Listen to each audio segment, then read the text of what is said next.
Well, people who live near the burn scar of the Bobcat fire are worried about the threat of mud flows. CBS 2's Cara Finstrom is live in Monrovia with a look at how they're bracing for the worst. Cara.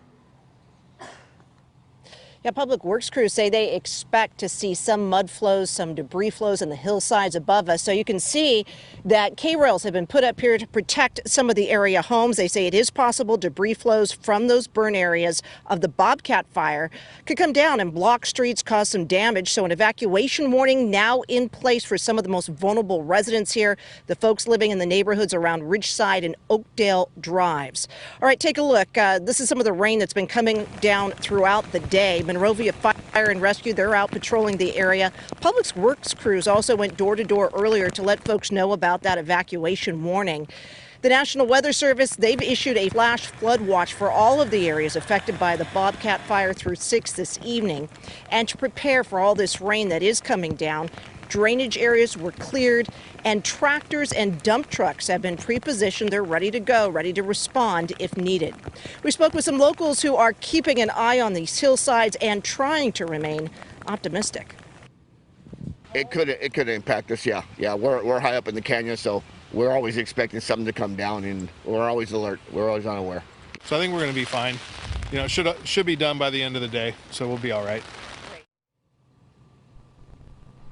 And giving you a look here at the Bobcat fire, which did burn back in September of 2020. It burned for weeks, destroying more than 115,000 acres and threatening some 6,000 structures, destroying 87 homes.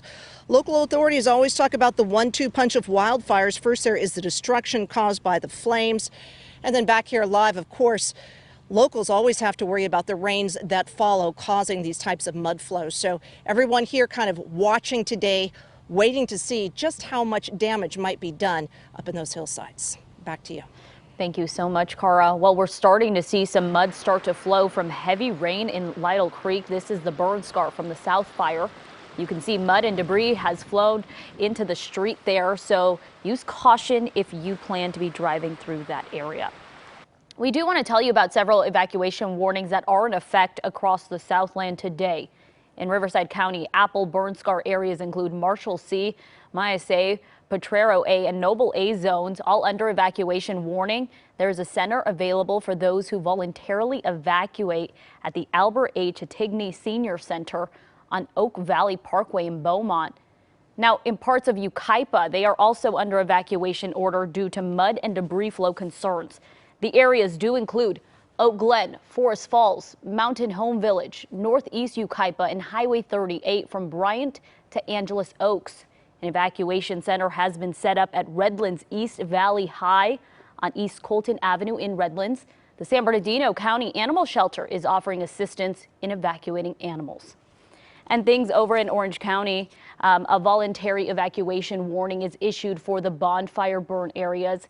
It's for homes in Majeska Canyon, Silverado Canyon, and Williams Canyon. A care center will be available at the Lake Forest Sport Park on Rancho Parkway.